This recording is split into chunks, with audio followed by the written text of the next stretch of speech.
இஷ்டப்படியே அதை நீ செய்ய.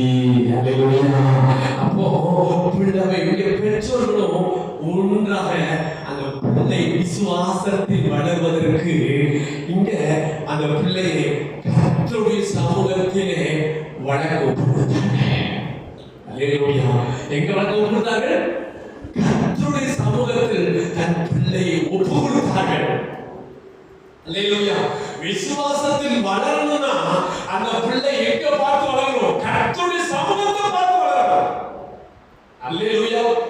கர்த்தருடைய சமூகத்தை பார்த்து வளர்ந்தா இப்போ சாமுவேலுக்கு அம்மாவும் இல்ல, அப்பாவும் இல்ல. அம்மா அப்பா இருக்கிறாங்க, ஆனா இவன் யார் பார்க்கறான்? கர்த்தரை பார்த்து தான் வளரணும். வருஷத்துக்கு ஒரு தடவை தாய் ஒரு சட்டை கொடுக்கு, ஒரு சட்டை கொடுத்து போயிருக்கு. மற்ற நேரம் கர்த்தர் தான் உணவு இருக்கிறார். அங்கதான் தங்கி கிடக்கான். அவன் யாரை பார்த்து வளராம